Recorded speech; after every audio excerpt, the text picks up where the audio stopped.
Queridos irmãos e irmãs, estamos mais uma vez começando o nosso programa Jubileu da Esperança, estudando, refletindo, meditando sobre as 4 principais constituições do Concílio Vaticano II. Estamos nessa última série de programas refletindo sobre os principais temas da Constituição sobre a liturgia Sacrosancto Concilium. E hoje nós temos um tema muito interessante hoje no nosso programa. Um tema que está muito ligado também ao nosso dia a dia, na nossa vida pastoral, na nossa vida paroquial, que é o tema da música na liturgia. Afinal, não existe celebração sem música. A música, o canto, faz parte também da celebração, de toda a celebração litúrgica. Claro, isso é de conhecimento geral, que a música ela sempre teve uma grandíssima importância em todas as culturas, em todos os povos da história, porque a música tem essa capacidade de comunicar imediatamente o seu conteúdo, sem necessidade de tradução, e toca o coração do ouvinte. E mais impressionante ainda é quando a música se une ao texto. Ela adquire assim uma nova solenidade e parece de fato se elevar acima do ordinário. Assim que a gente vê nas diversas culturas, nas diversas tradições ao longo da história, a música sendo usada para solenizar eventos públicos importantes. Quando a gente pensa, por exemplo, num desfile militar, não se pode pensar sem a música, sem uma banda que toque, que acompanhe a marcha. Ou seja, a música nesses grandes eventos solenes, ela sempre está presente.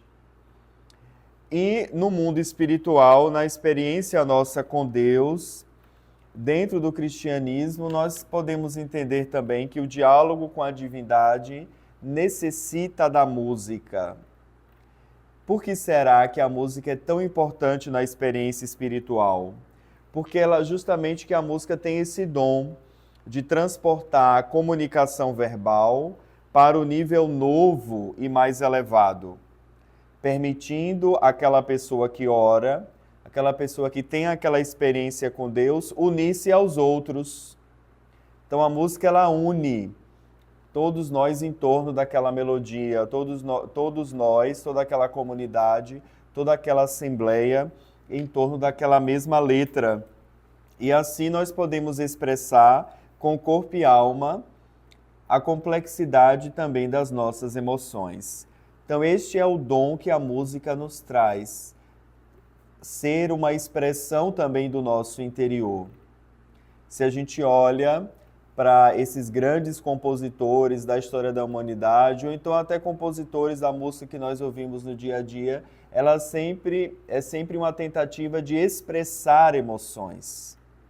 E as pessoas que se identificam com aquele tipo de estado emocional expresso na música, gostam daquela música, ou então eu me sinto num momento mais triste, eu quero ouvir músicas mais melancólicas, ou estou alegre, quero ouvir músicas mais alegres, com um ritmo mais vibrante.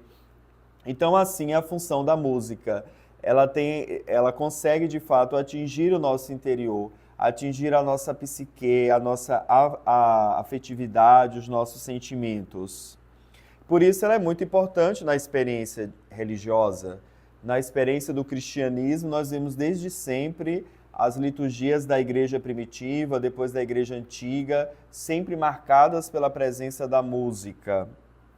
Por isso é interessante a gente olhar no magistério da igreja, até chegarmos a Sacrosancto Concílio. Claro, eu gostaria de focar no magistério da igreja do século XX, como é que aparece esse tema da música sagrada, da música litúrgica, que é aquela música utilizada nas celebrações litúrgicas.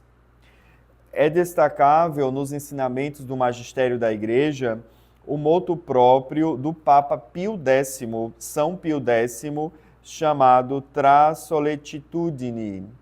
Nesse motu próprio, o Papa pedia para que se elevasse o nível espiritual da música litúrgica, despojando-a de tudo que derivava dos costumes que foram absorvidos na música cultual. O Papa queria fazer uma espécie de pureza na música litúrgica, porque ela era muito marcada por uma dimensão teatral. Porque naquela época se utilizavam muitas peças desses grandes compositores, como Johann Sebastian Bach, Mozart, e essas músicas não necessariamente elas tinham sido compostas para a celebração litúrgica. Elas foram pensadas mais para uma dimensão teatral e muitas vezes elas foram só adaptadas para uso litúrgico. Então esse era o desejo do Papa Pio X, por meio desse motu próprio, restaurar um pouco a dignidade da música litúrgica que estava ali meio perdida com essa dimensão, esse toque muito mais teatral do que litúrgico. E esse motu próprio, esse documento é muito importante, sobretudo para o movimento litúrgico, que ele já dava os primeiros passos, já tinha começado a dar os seus primeiros passos no século XIX, e aí no início do século XX, com esse motu próprio do Papa Pio X, esse movimento litúrgico teve mais ainda impulso, ganhou ainda mais força e introduziu no centro do debate teológico o tema da participação dos fiéis na liturgia e na sua reforma. Então, esse é o primeiro documento do magistério da Igreja que nós podemos destacar no século XX sobre a música litúrgica. É o Tra Solecitudine de São Pio X. Depois, no ano de 1928, nós temos o Papa Pio XI, publicando a Constituição Apostólica Divini Cultus Sanctitatem. E ele voltou a enfatizar a importância de uma formação litúrgico-musical do povo de Deus. Ou seja, para que as pessoas tomassem consciência também daquilo que eles estavam celebrando. E o Papa pediu ali também a instituição da Scholae Cantorum, ou seja, dos coros nas igrejas, né? Hoje nós chamamos não só de coros, mas dos grupos de canto. Mas esse nome, Scholae Cantorum, quer dizer a escola dos cantores, ou seja, o grupo de canto, o coral, o coro, que canta na liturgia, que canta a liturgia. Depois, nós temos um outro documento chamado Musicae Sacrae Disciplinae, e o Papa, mais uma vez, propôs uma notável distinção entre canto religioso e canto litúrgico. Canto religioso é aquele que tem uma mensagem, né? Como o nome diz, uma mensagem religiosa, uma mensagem espiritual. Mas nem todo canto religioso é um canto litúrgico. Canto litúrgico é um canto que é próprio para ser usado nas celebrações dos sacramentos, nas celebrações litúrgicas. Então, nem todo canto religioso, que é um canto mais marcado por uma mensagem religiosa, é apropriado para ser utilizado na celebração litúrgica. Então, foi isso que o Papa Pio XI, com esse documento Musicae Sacrae Disciplinae, procurou compreender assim essa diferença entre canto religioso e canto litúrgico, e aí para que a gente pudesse compreender melhor o papel da música nas celebrações. E depois, finalmente, nós chegamos na Sacrosancto Concilium, que é o documento que nós estamos estudando nessa série de programas, que é essa Constituição sobre a Liturgia do Concílio Vaticano II. E ali a Sacrosancto Concilium fala da importância da oração litúrgica, a qual a música se coloca a serviço. Então, esta é uma das primeiras finalidades acentuadas pela música litúrgica, pela Sacrosancto Concilium, ser um serviço à oração litúrgica, favorecer a oração litúrgica, para assim ajudar o povo de Deus a louvar o Senhor da glória com todo o seu ser. Então, a segunda finalidade que a Constituição Sacrosancto Concilium nos traz da música litúrgica é favorecer o louvor a Deus, propiciar o instrumento adequado para que o povo de Deus, reunido em assembleia litúrgica, possa assim expressar essa dimensão do louvor a Deus. Assim nós entendemos que a música litúrgica é parte não só necessária, mas é uma parte integral na liturgia. Diz a Sacrosancto Concílio no número 112 que a tradição musical de toda a Igreja constitui um tesouro de inestimável valor que sobressai as demais expressões artísticas, principalmente porque o canto sacro, que envolve as palavras, é parte necessária e integral da liturgia solene. Então, o canto, dentre todas as expressões artísticas, se destaca dentro da liturgia, exatamente porque ele envolve palavras, e sendo que o nosso louvor a Deus, a nossa expressão litúrgica é feita em palavras, o canto litúrgico, como envolve palavras, musica palavras, então, dentre todas as expressões artísticas, destaca-se, segundo a Sacrosanto Concílio, a música litúrgica, que não é um adorno. Atenção aqui, a música litúrgica não é um enfeite externo que se encaixa, vamos dizer assim, na celebração, exibindo-se como se estivesse em um espetáculo. Não é essa a dimensão da música litúrgica. Por isso aqui nós podemos destacar duas diferenças entre cantar na missa e cantar à missa. Cantar na missa, aí eu transformo a música que eu canto num adorno, porque eu estou cantando algo alheio à celebração, às vezes fora do tempo litúrgico, uma música inadequada para aquele momento celebrativo. Mas a Sacrosanto Concílio nos convida não a cantar na missa, mas cantar à missa. Ou seja, cantar de acordo com o tema da liturgia, de acordo com o tempo litúrgico, de acordo com o momento. Eu não posso pegar um canto de comunhão e usar na preparação das oferendas e vice-versa. Ou seja, o canto ele é parte da liturgia. Ele não é apenas algo que está ali a reboque, algo que eu uso para que a liturgia fique menos monótona. Não é esse o objetivo da música litúrgica. A música litúrgica constitui parte da celebração. Por isso, assim como os outros ritos, a música litúrgica também obedece a leis e a regras que a igreja nos estabelece. Por isso eu não posso cantar qualquer coisa na missa. Tem que ter todo o cuidado de escolher o repertório conforme não só o tempo litúrgico, mas também com o momento da celebração. É muito interessante que já desde o Novo Testamento nós temos esse conselho de São Paulo, né? Que nos recorda a necessidade de louvar o Senhor, procurando no canto dos salmos e hinos a alegria do coração que une e eleva. A música assim adquire um papel educativo, da educação litúrgica do nosso povo. Ou seja, fazer com que a música favoreça que a nossa expressão litúrgica seja uma expressão genuína da nossa fé. Não seja mais um rito que nós estamos celebrando apenas com repercussões externas, mas seja algo que brote do nosso coração, que seja uma genuína experiência de Deus. Por isso que a Sacrosancto Concílio, nesse mesmo número 112, fala de uma função do ministério da música sacra no culto ao Senhor. Então é muito interessante essa palavra ministério. Por que a música é um ministério?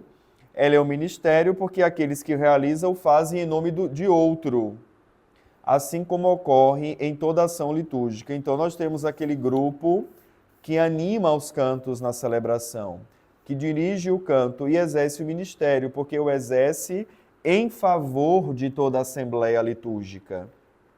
Por isso ele de fato é um ministério. A música sacra, a música litúrgica, será tanto mais santa quanto mais intimamente estiver unida à ação litúrgica.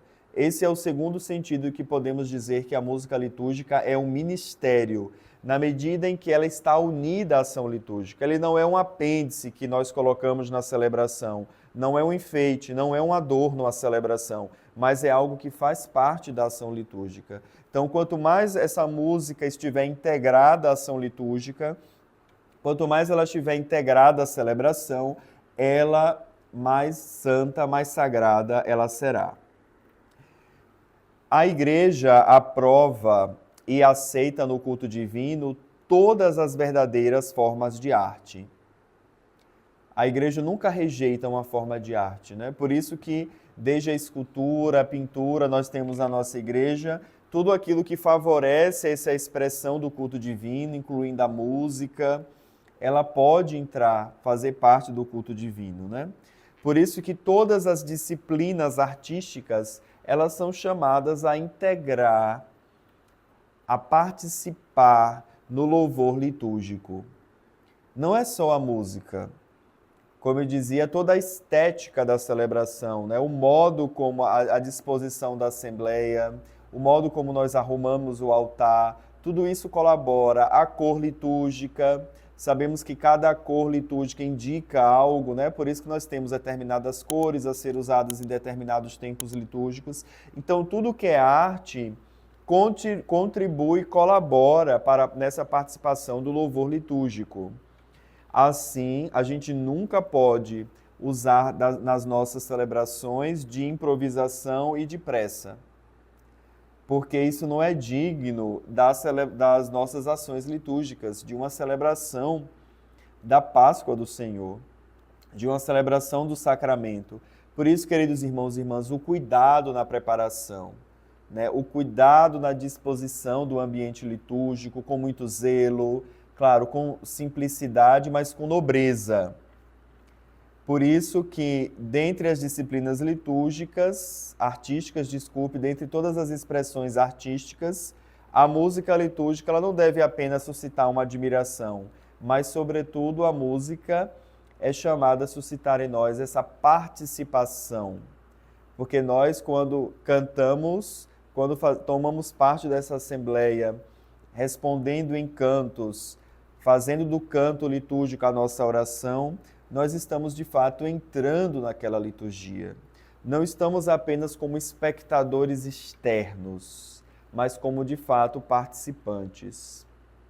Agora, uma observação: a música é sempre serva da liturgia e ela não pode assumir um papel de protagonista.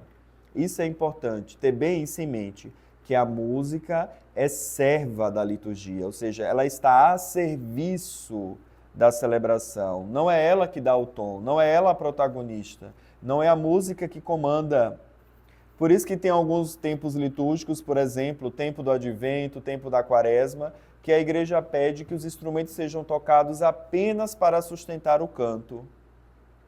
Ah, não, como a gente vai desligar o instrumento da caixa de som? Isso não é possível, mas é para... Se o instrumento, se a música, ela existe como serva da liturgia, e aquele momento litúrgico pede sobriedade, é um tempo de penitência, é um tempo de um maior recolhimento, então a gente precisa entender isso, né? Tem alguns ritmos que não combinam, que não favorecem a celebração, não favorecem o clima de oração e recolhimento da celebração. Então, esses certos ritmos, certas expressões melódicas devem ser evitados, porque a música é serva da liturgia. Então, é a liturgia que determina a música, qual música será cantada, de que maneira, com qual ritmo. Não é o contrário, não é a música que determina a liturgia. Porém, às vezes, de maneira superficial, nós consideramos que toda música é adequada à liturgia, desde que seja bela ou atenda aos nossos gostos pessoais. Aqui está uma questão muito importante, porque a música litúrgica ela não se escolhe apenas baseada em gostos. Não é o meu gosto, não é porque essa música é mais melosa, porque simplesmente o critério é porque vai tocar os corações. Não é esse o critério fundamental. É claro que a música litúrgica precisa ser bela, senão ela não vai cumprir a sua função de nos elevar até Deus, de nos fazer entrar nesse clima de oração, nesse clima de recolhimento, de comunhão com o Senhor. Mas não é simplesmente o critério do meu gosto pessoal. Só porque a música é bela, essa música é tão bonita, essa música fala de Deus, então vamos colocar na celebração. Não é assim. Já falamos a diferença entre música religiosa, música litúrgica, mas agora é importante a gente entender isso, que cada música, cada canto que é cantado na celebração tem um sentido, tem um porquê, tem uma finalidade. Então nós não colocamos apenas porque tal música é bonita e fala de Deus, mas porque aquela música atende aos critérios, atende aos requisitos exigidos para aquele momento celebrativo. Então a gente precisa ter muito cuidado com relação a isso na escolha do nosso repertório. Verificar se de fato aquela música atende aos critérios para aquele momento celebrativo, para aquela parte da celebração. Por exemplo, o canto de entrada ele tem a finalidade de abrir a celebração, de ser um convite à Assembleia a se colocar como uma comunidade que celebra o seu Senhor. E, normalmente, este canto de entrada ele está ligado ao tema da celebração. Então, eu não posso botar qualquer canto só porque tem uma mensagem espiritual, fala de Deus. Não, eu preciso pensar no tempo litúrgico que estamos celebrando, pensar se aquele canto de fato vai ser um convite à Assembleia a se colocar nessa atitude do louvor litúrgico.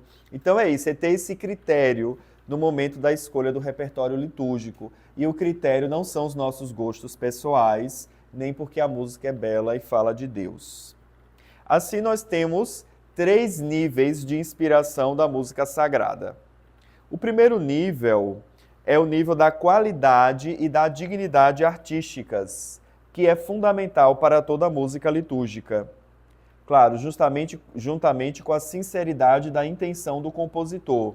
Então, a música litúrgica ela tem que ter uma qualidade, não é qualquer coisa, né? Não é eu pegar um salmo musical lá de qualquer maneira, de forma improvisada, de forma grosseira. Não, ela precisa ter essa qualidade, essa dignidade artísticas. Então, esse é o primeiro nível da inspiração, porque nós não vamos cantar qualquer coisa na celebração, já que a celebração litúrgica, a celebração eucarística é a Páscoa de Cristo, é o banquete nupcial do Cordeiro, a gente não pode cantar qualquer coisa. Então, precisa ter uma qualidade, precisa ter uma dignidade artística. Esse é o primeiro nível da inspiração da música litúrgica. O segundo nível está no nível da composição, ou seja, está no nível da letra. A letra precisa expressar um texto bíblico. Normalmente, a música litúrgica, quanto mais bíblica ela for, mais litúrgica ela será.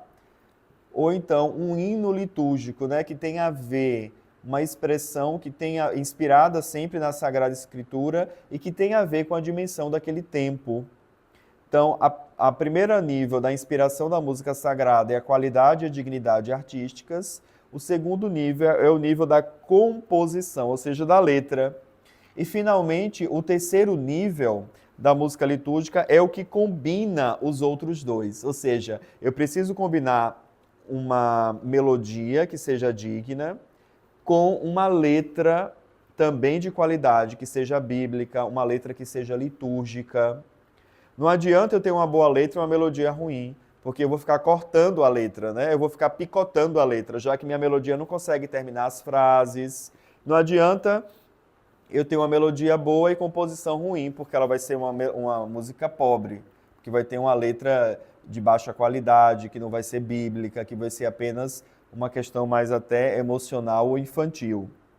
Então, para a gente unir esses dois níveis, a gente precisa ter cuidado com os tempos litúrgicos, com os textos que nós estamos utilizando, com a pertinência litúrgica daquela expressão do canto, com a reverência pelo momento que nós estamos celebrando na Eucaristia, né?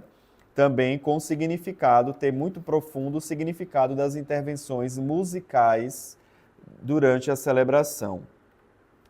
Claro, na distinção, então, dos diferentes ministérios na liturgia, inclusive no ministério de música, se revela a presença de Cristo. Então, isso que é fundamental, que a nossa música litúrgica, que o nosso ministério de música, como todos os outros ministérios, revelem a presença de Cristo.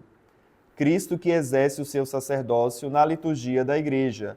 Claro, a gente nunca pode perder isso de vista. Nunca perder diante dos nossos olhos esse horizonte, que a liturgia é o exercício do sacerdócio de Jesus Cristo. E por isso ela deve ser digna, ela deve ser cuidada. ela tem o seu presidente, que é o presbítero, o ministro ordenado, mas assim, todos os outros ministérios na igreja concorrem para o exercício desse único sacerdócio de Jesus Cristo. Cada batizado, portanto, sinta o direito e o dever de ser parte viva da celebração. Se pelo batismo todos nós já fomos incorporados a Jesus Cristo, participamos desse sacerdócio comum dos fiéis, então nós fomos habilitados a tomar parte na celebração litúrgica. Não esqueçamos que pelo batismo todos nós participamos desse sacerdócio comum. Então podemos sim nos unir ao Cristo, porque fomos configurados a Ele pelo nosso batismo e oferecer ao Pai um sacrifício de suave odor, um sacrifício de louvor. Há pelo menos duas maneiras de participar ativamente do canto litúrgico. Uma mais interior e uma outra mais concreta e prática. Então a gente sempre tem que levar em consideração isso, esses dois modos de participação no canto litúrgico. Por exemplo, no momento em que um solista está cantando uma parte da música, por exemplo, que o salmista está cantando as estrofes, naquele momento toda a assembleia está participando, não cantando, não de uma forma exterior, mas de uma forma interior. Porque nós estamos acompanhando aquilo que está sendo executado. Nós estamos também rezando com a melodia, com a letra daquele salmo que está sendo ali cantado. Então esse é o primeiro nível de participação, uma participação que é mais interior. Mas nós temos ainda uma participação que é mais concreta e prática, que é o momento em que nós cantamos também. Nós fazemos parte, unimos as nossas vozes. Então, quando, por exemplo, se canta o refrão do Salmo, ou se canta o refrão do Aleluia, ou qualquer outro canto, como o canto das oferendas, canto de entrada, final. Então, nós estamos ali também prestando a nossa voz para compor aquele canto, o canto único da Assembleia Litúrgica. Então, estejamos bem atentos a esses dois modos de participação.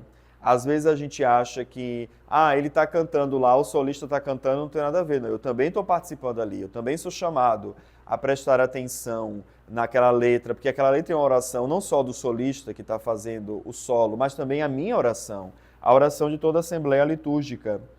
Por isso é preciso que as melodias brotem de um coração aberto ao mistério celebrado e consciente da sua própria identidade de batizados e membros vivos da comunidade eclesial. Nenhuma melodia que nós usamos na liturgia deve ser feita com esse coração fechado.